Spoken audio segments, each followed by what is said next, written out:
Você sabe o que é socialismo democrático? Eu vejo pessoas mortas. Eu vejo fantasmas. Eu vejo o fantasma do comunismo. Eles vão tomar o meu carro, botar um mendigo pra morar no quarto da minha empregada. Vão acabar com as liberdades individuais. Vão acabar com a democracia.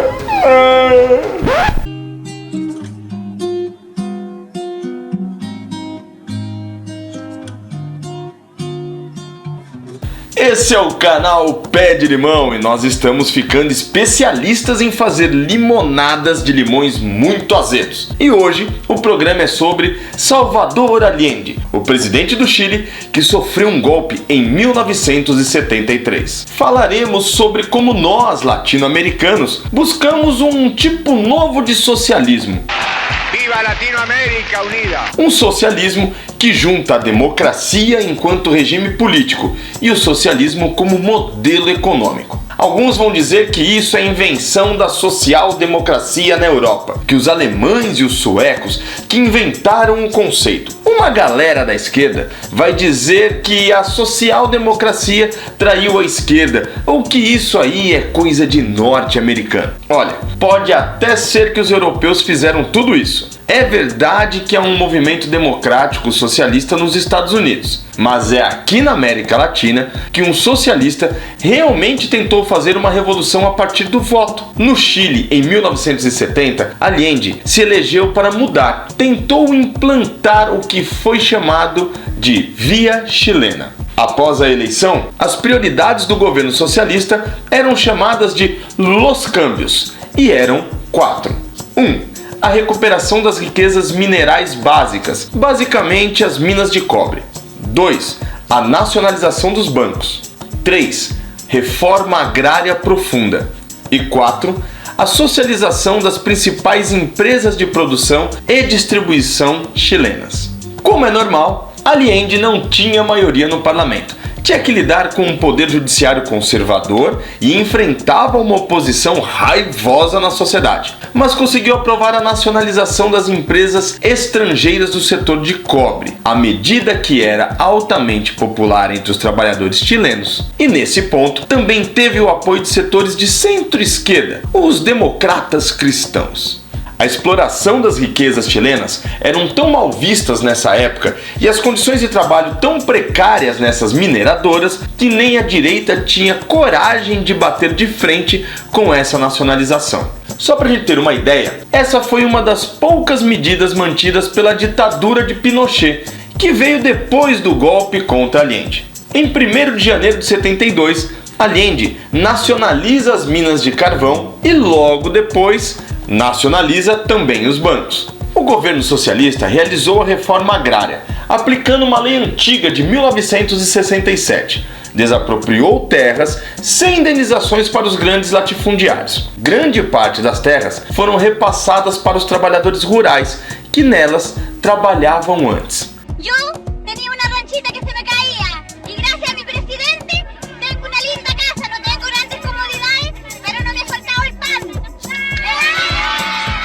Allende estabeleceu um modelo de cooperativas para gerir as fazendas e obrigou que as esposas dos agricultores fizessem parte das cooperativas para diminuir a desigualdade social e de gênero no país. Houve também grande inclusão dos Mapuche na reforma agrária, contribuindo para ressignificar a relação do povo chileno com os indígenas. Depois das cooperativas, vieram os CERAS, Centro de Reforma Agrária. O plano era concluir a reforma durante os 6 anos de governo de Allende.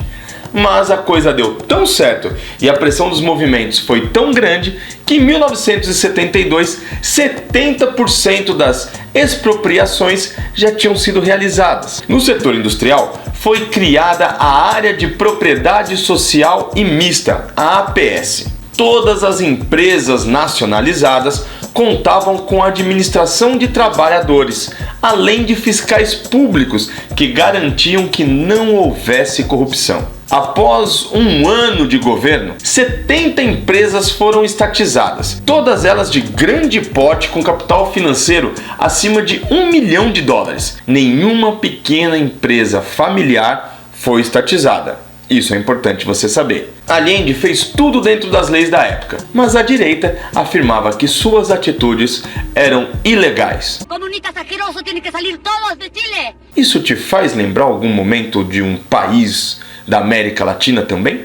Mas o povo estava feliz e querendo mais. As eleições municipais de 1971 refletiam o apoio popular ao socialismo da via chilena. Pela primeira vez, a Unidade Popular conseguiu maioria nas eleições, derrotando a centro-direita e a direita radical. A Unidade Popular era uma coalizão de partidos de esquerda que foi formada em 69 para disputar as eleições de 70. Fazia parte dela o Partido Socialista, que era o partido de Salvador Allende, o Partido Comunista, o Movimento de Ação Popular Unificado e a Ação Popular Independente, o Partido Radical e, para finalizar, o Partido da Social Democracia, o PSD deles lá. A União Popular elegeu Allende em 1970, mas não tinha maioria no parlamento. Mas nas eleições municipais de 71 foi muito bem votada e o socialismo democrático se fortaleceu. Em abril de 1971, a economia respondia bem às medidas de Allende, com a redução nas taxas de desemprego, aumento real do salário mínimo e do poder de consumo dos chilenos. As mudanças beneficiaram tanto a classe média quanto os trabalhadores chilenos. Olha, mais uma coisa que me lembra um outro país aqui da América Latina. No entanto, a crise mundial do petróleo de 1972 baixou também o preço do cobre. Além disso, para punir o Chile pelas nacionalizações, os Estados Unidos criou um embargo que reduziu as exportações chilenas e impediu o governo de ter acesso a crédito. Os gastos públicos eram muitos. No meio de 72, a situação econômica ficou muito difícil e o Estado estava endividado e com baixa capacidade de investimento. Nas ruas, as coisas se acirraram. De um lado, os movimentos sociais queriam mais e pressionavam Allende, mas a classe média, a social-democracia cristã e a direita organizavam manifestações e pressionavam o governo a recuar. Allende decide não usar a força contra as manifestações, mas no Congresso a oposição organizava diversos processos contra Allende. E aí se vai um ano de instabilidade política e crise econômica que se passa. E durante o ano de 73, a social-democracia cristã abandona a União Popular, os militares se rebelam e derrubam o alto comando que era ligado a Allende. A classe média, claro, organiza uma greve. O Congresso afirma que as reformas do governo eram inconstitucionais. O resultado você já conhece. Em 11 de setembro de 73, os militares cercam a sede do governo, o Palácio La Moneda, e pedem a renúncia de Salvador Allende. O movimento sindical resiste, convoca a população às ruas também. Diversos setores negociam a renúncia, mas Allende decide resistir e põe os militares em xeque. Os mesmos não recuam, bombardeiam La Moneda e matam Salvador Allende. Daí o general Augusto Pinochet assume o poder. Organiza uma das ditaduras mais sangrentas da América Latina. Entre 1973 e 1990, Pinochet implanta um governo autoritário e liberal. Quando sai do governo, é acusado de corrupção.